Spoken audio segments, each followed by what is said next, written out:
Gaming की दुनिया में हर गेम लेजेंड नहीं बनता। कुछ गेम लॉन्च होते ही हिस्ट्री बना देते हैं और कुछ हिस्ट्री की सबसे बड़ी वार्निंग बन जाते हैं। Welcome to the dead game files. अगर मैं तुमसे कहूँ, एक गेम थी जो स्टीम की सबसे ज्यादा विशलिस्टेड गेम बन गई थी। लाखों गेमर्स उसका वेट कर रहे थे, यूट्यूबर्स उसकी वीडियो बना रहे थे, स्ट्रीमर उसके बारे में बात कर रहे थे, और लॉन्च के सिर्फ 4 दिन बाद उस गेम की कंपनी ही बंद हो गई। ये कोई जोक नहीं है, ये है द डे बिफोर की कहानी। और बिलीव करो, जितनी क्रेजी ये स्टोरी लगती है, रियलिटी उससे भी ज़्यादा शॉकिंग है। 2021 गेमिंग कम्युनिटी एक नए सर्वाइवल एमएमओ के लिए पागल हो रही थी। डेवलपर थी फैंटास्टिक, पब्लिशर था माइटोना। ट्रेलर रिलीज हुआ और ऑनेस्टली ट्रेलर देखकर ऐसा लग रहा था जैसे the last of us, the division और डेज जी का परफेक्ट कॉम्बिनेशन आ गया हो। Post apocalypse world, zombies, open world, multiplayer survival, amazing graphic, सब कुछ परफेक्ट लग रहा था। गेमर्स ने कहा ये गेम नेक्स्ट बिग थिंग हो सकता है, और वही हुआ। गेम धीरे धीरे स्टीम की मोस्ट विशलिस्टेड गेम में आने लगी। एक पॉइंट पर द डे बिफोर स्टीम की नंबर 1 मोस्ट विशलिस्टेड गेम बन गई।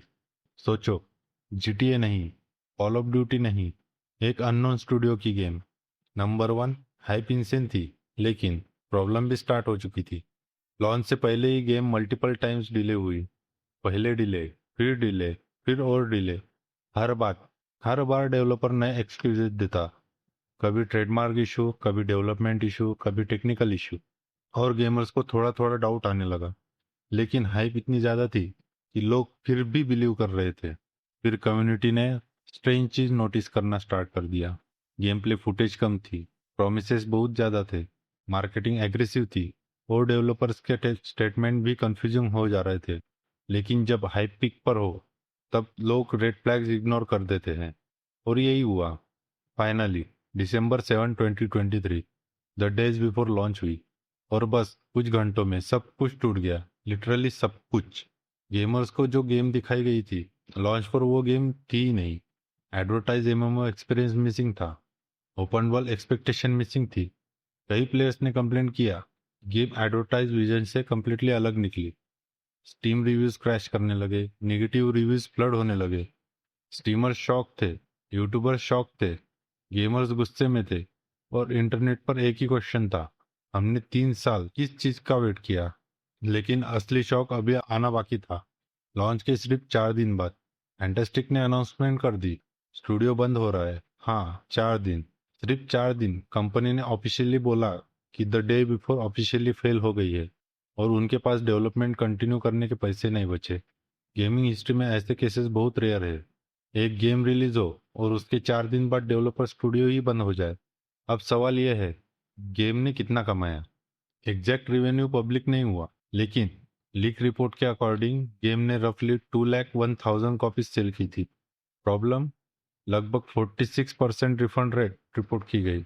मतलब ऑलमोस्ट आधे प्लेयर्स रिफंड मांग रहे थे, और यही फाइनेंशियल डिजास्टर का बिगेस्ट रीजन बना। कम्युनिटी रिएक्शन और भी ब्रूटल थी। रेडिट पर लोग इसे स्कैम बोल रहे थे। कुछ लोग कह रहे थे कि गेम कभी प्रॉमिस विजन के करीब भी नहीं थी। कुछ लोग मजाक उड़ा रहे थे कि road map actually escape plan था। कम्युनिटी डिस्कशन उस वक्त बहुत निगेटिव हो गई थी। तो गेम डेड क्यों हुआ? उसके 5 रीजन थे। Reason 1, over hype. मार्केटिंग ने एक्सपेक्टेशन इतनी ऊपर पहुंचा दी कि रियलिटी कभी मैच नहीं कर सकती। Reason 2, misleading expectation. प्लेयर्स जो खरीद रहे थे, उन्हें कुछ और मिल रहा था। Reason 3, trust collapse. एक बार गेमर्स का ट्रस्ट टूट गया तो कमबैक ऑलमोस्ट इम्पॉसिबल होता है। Reason 4, repeated delay. Reason 5, poor launch execution. और इन सब ने मिलाकर द डेज बिफोर को डिस्ट्रॉय कर दिया। आज 2026 में the days before practically dead है। ओरिजिनल गेम का फ्यूचर खत्म हो चुका है।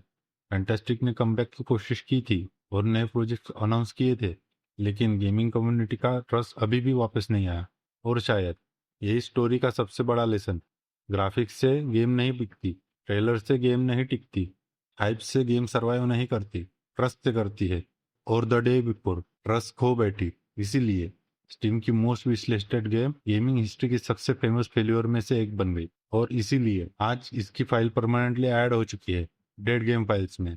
एक वक्त था जब गेमर्स इस गेम को फ्यूचर समझ रहे थे, आज ये गेम इंडस्ट्री की वार्निंग स्टोरी बन चुकी है। अगर आप और dead, forgotten and failed games की असली कहानियां देखना चाहते हो तो सब्सक्राइब करो डेड गेम फाइल्स को। मैं मिलूंगा अगले फाइल के साथ।